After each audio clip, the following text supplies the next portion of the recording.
Hey guys, Brian with VetteSource here. Saturday evening, a little bit cooler outside in August. Figured I'd go ahead and continue working on our 2003 Corvette parts car that we've been stripping some parts off of. If you missed the first video I did of this car when we acquired it, I've got a link there at the top of the video you can check out.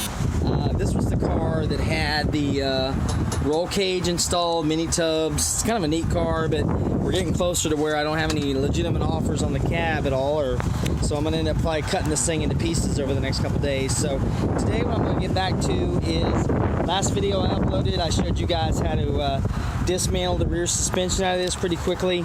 Again, that link is at the top of the video if you'd like to see that. Today what I'm going to focus on is showing you the fuel system on this car. Now, for those of you that aren't aware, the C5s, when they went to this interesting transaxle setup in the car with the transmission in the rear of the car with the differential, they didn't leave any room for the gas tanks back there, or gas tank, because the C4 only has one tank. So what we did is GM went to what they call a saddlebag fuel tank arrangement with two gas tanks installed, one on each side of the car underneath these covers. There's my thumb in the way there. And then the other one's right over there underneath that cover. You can see the fuel filter right there, some of the fuel lines and the hardware and stuff that goes in there. There's a crossover tube that's already been removed from this car, but normally the crossover tube would go from one side to the other. So what I'm going to do is show you real quick how this comes out of here. These are just bottom skid plate covers because the tanks, believe it or not, hang out below the frame rail on these cars. There's one of the sending units right there that feeds over. So if you're driving the car, you can see where the frame rail flares up and over to where your rear suspension mounts, and those fuel tanks are right there, man. So it's kind of an interesting setup they did. I haven't heard of any issues of these tanks being damaged or blown up because they're our plastic tank, but it is odd to me that they actually stick out below the frame of the car. You know, I'm kind of old school and I'm used to tanks being up and out of the way. If you're old enough, you can remember Pintos back in the 70s, or even Ford trucks, some of the fuel tanks in bad spots. I think that was more NBC glorifying that, but there have been lots of historical references to cars with tanks in a bad position, so it's interesting how they decided this was a good spot for these tanks. So let me get set up. I've got my tools here, I've got the car set up, but give me a few minutes and I will get situated. I'm going to come back and show you guys what it takes to get these things out. I'll be right back.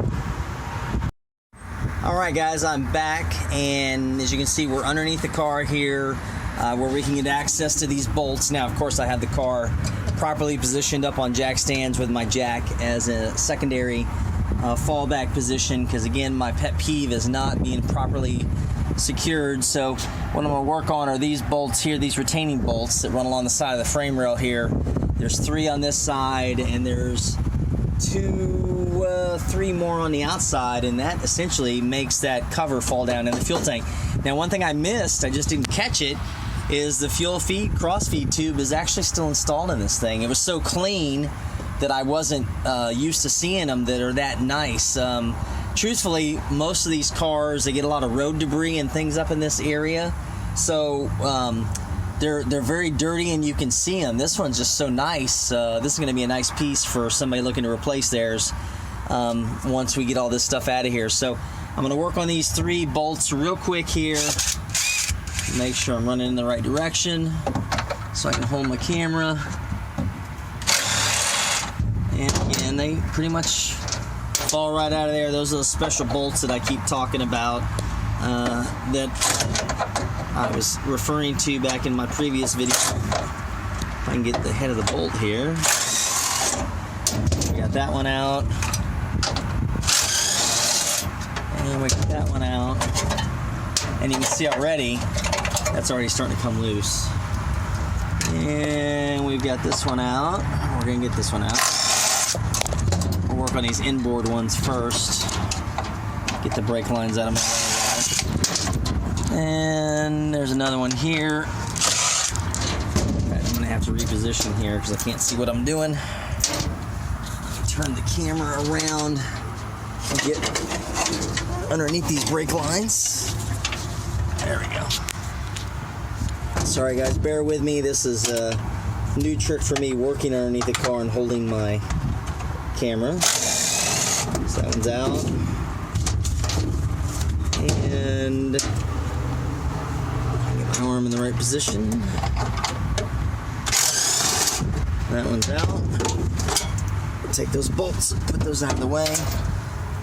And if we can extricate myself from one of the brake lines here. Alright, now I'm going to work on the bolts on the outside here.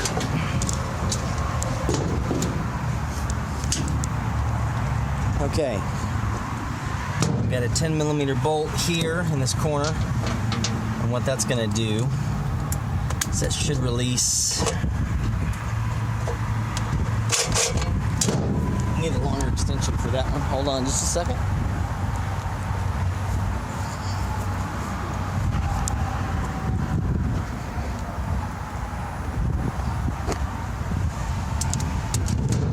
So my neighbor just got done mowing his grass. All right, let's see here. Okay, that one's out. What that does, you can see the back half of that plate is a separate piece, and there's our fuel tank right there. So I'm going to go ahead and drop our 13 here, one more 13 right here. That one's out, and then I think I've got one more at the front I'll have to release manually, so I'll get that one in just a second. We've got this other one here. Get my 10mm with me.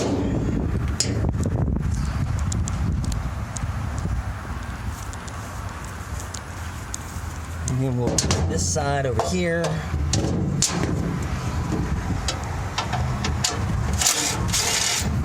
You see that drops down quite a bit.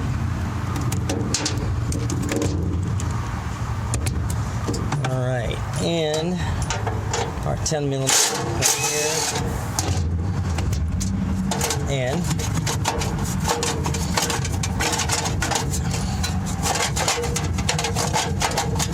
and that's down. So let me get positioned so I can get to these two that are up here in the front. These are lower, so I'll probably have to use my box end on those real quick. So I'll be right back, guys. Bear with me. Okay, we're back here to our final bolt here in that front corner. That's kind of harder to get to just because of where I've got this thing positioned. Maybe you can see the head of that bolt. So I'm going to go ahead and finish taking that out by hand because I've already kind of loosened it up a little bit. And use our wrench when we need to.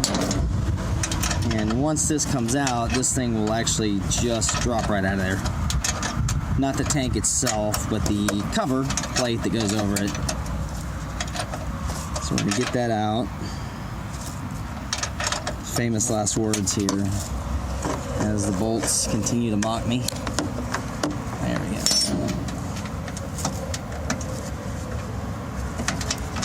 There it is. And no, I must have missed something. Hang on. I don't think so. Okay, so we've got that loose where it needs to be. There it goes. Alright. That is loose out of there. Hardware, valuable hardware over to the side there. So let's go up in here for just a second. So I'm going to show you guys what we have to do now is release the lines that are up inside of here. Now, granted, again, this is easier access for me only because the other day I pulled the rear suspension out of the way. So this is just basically taking the fuel filter mount out of there so I can get a little more access to the fuel filter. And get that one out of there. There's our fuel lines loose so you can see I can get to them. Now the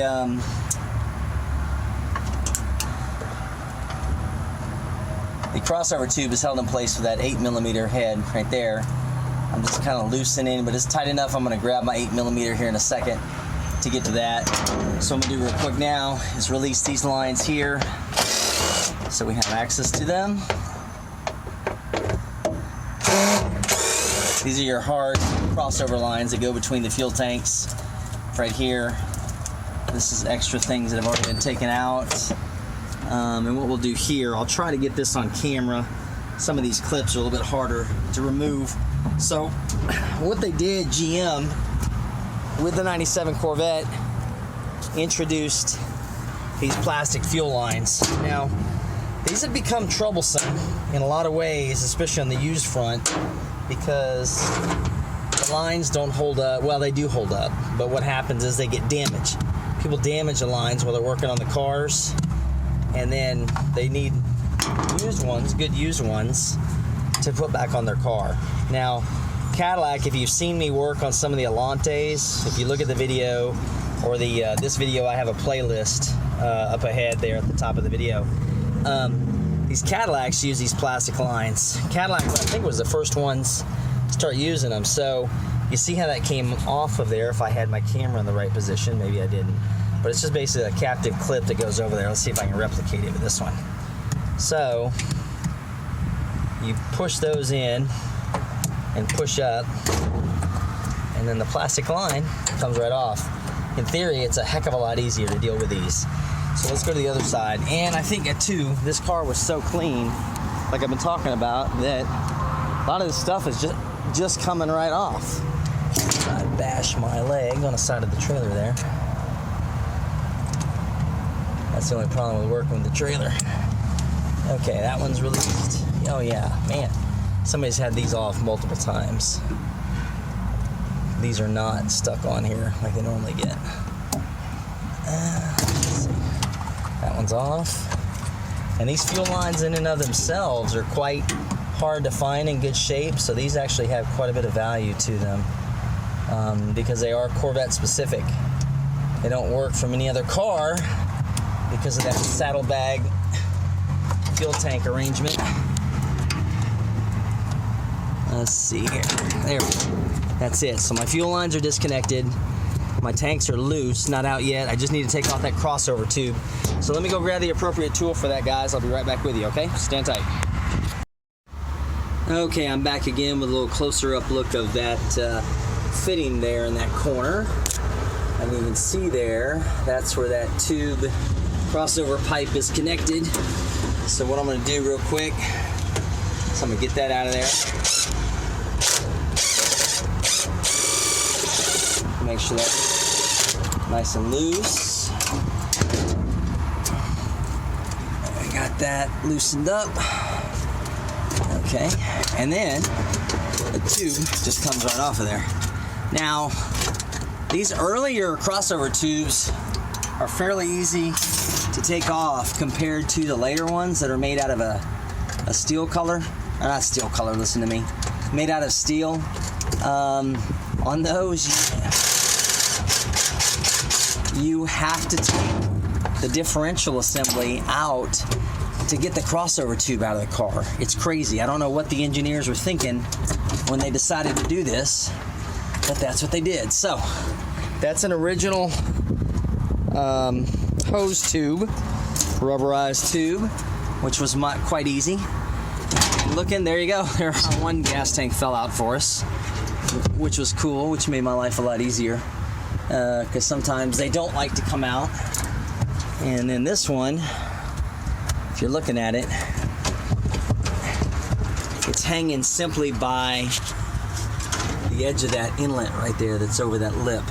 So I'm going to grab my wrench if I can get to it. Sorry guys, I feel a little discombobulated today. I don't have my tools in easy reach. We're going to take that off. Hopefully it won't splash a lot of fuel on ourselves. There, not too much. And our other one.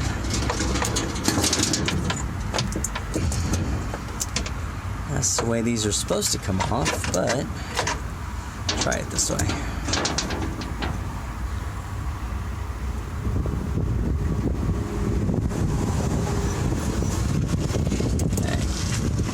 That one's, I think, loose. No, not quite. Okay, I'll work on that off camera since I can't seem to get the fitting way. Maybe so. Let's see. Try to turn this in a way to where I can see both sides of that blue keeper there.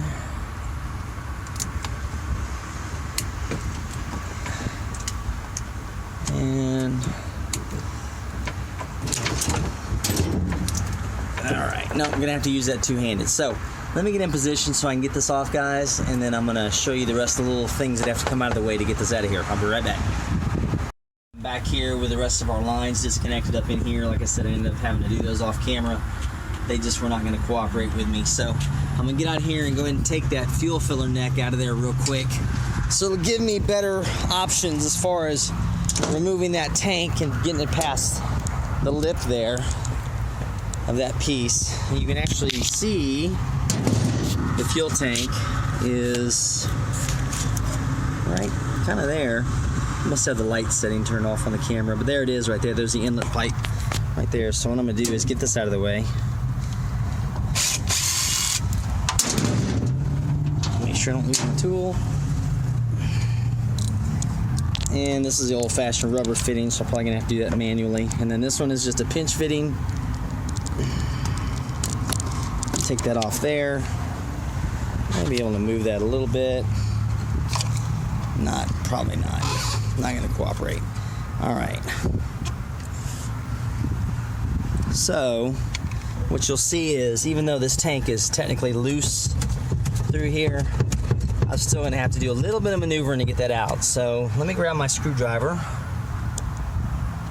see if I can get that hose to work loose real quick, and we'll see if I can get that tank to come out of there one-handed. You have to bear with me. I still haven't figured out the magic of being able to do this. Gonna break that seal there. Looks like I'll have to go ahead and do this two-handed. So give me a second, guys. I'm gonna break this loose and I'll be right back to show you my end product. Hold light. All right, back at it our last time. So you can see here, I've kind of got that inlet pipe or crossover tube kind of pushed over there a little bit. So what I'm going to do is I push over, and you can kind of see the way it's moving, and there the whole tank just fell out. So driver's side tank can kind of get a little tricky. You can see here the tanks are plastic. There's our GM part number on there, 1031-0516. But what I'm going to do now is go ahead and jack the car up even further so I can finish getting these things out of the way and out of here, and then I'll show you what the tanks look like released from the car. So I'll be right back, guys. Hang tight. Okay, I got my jack repositioned, and as I jack the body of the car up, you can see there on the top how that's starting to fall down. So the fuel tank is going with it. And of course, like all the other fuel tanks in the world, if you still got gas in them, they get to be heavier, so it becomes a little more challenging. So we've got that one out there. We're jacking up as far as we need to go to clear the body shell. That's why on a lift it's a little bit easier to get to. You can see that big L embossed in the side there, just in case you don't get confused and take it to the wrong spot. So let's see here. And there's our fuel tank. There's our left fuel tank with fuel left in it. Maybe some good gas for the lawnmower. We'll see. I try not to waste my stuff. All right, so I'm gonna put this back here so I can get to the other side. Oh, and that baby's leaking fuel, so I need to get that back down. Okay, that one's down. Let's see if we can get this other one off of here real quick before I get too much of an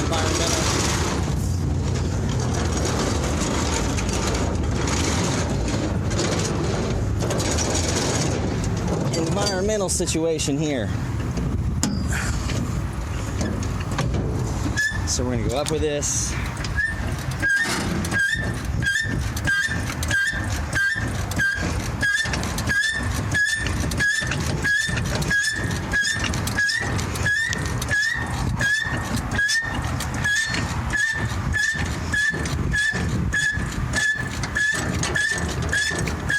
All right, let's get this out of the way and get this here.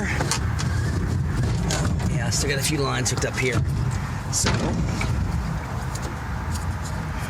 I'm going to disconnect my lines real quick, and I'll be right back, guys. All right, guys, I'm back. I had to jump ahead just a little bit because I was losing my light. And as I was showing you in that last little segment there of the video, that driver's side tank, that little extension on the side definitely was not wanting to come out of there as easily as I really needed it to. So I kind of wrangled that out of there, slopped up, got my fuel cleaned up a little bit as much as I could for the moment, and just decided I'd show you the layout here of everything that comprises the fuel system on these C5s. So again, there's your right-hand tank. It's clearly molded, of course, C5 right hand, you know, part number on it, GM. And you can see these are just a plastic composite tank. They even, for identification purposes, they have the date code on them. So this was a, this would have been a late 2000 Corvette. Yeah, 2000. No, 02. I'm sorry. So, yeah, no, February of 01. That'd still be a 2000. So,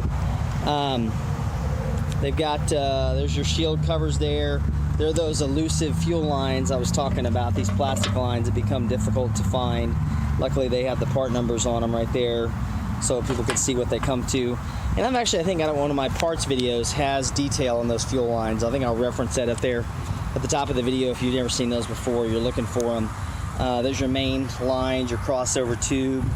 Fairly minimum amount of nuts and bolts that go on it. So that's going to wrap it up for me today, guys. I try to keep these teardown videos to 15 minutes or so I don't stretch them out too long. But definitely, if you got anything else you'd like to see me tear down, make sure you comment below. If you like what I'm doing, go ahead and hit that subscribe button. You know, that way I'll keep showing you guys kind of how I do this and how this end of the business works here. I know a lot of people show you guys on the rebuild side. This is basically the tear down to the lowest common denominator and what they look like when they were basically just getting put together. So thanks again if you stuck it out all the way to the end, and we'll check with you next time, guys. Talk to you then.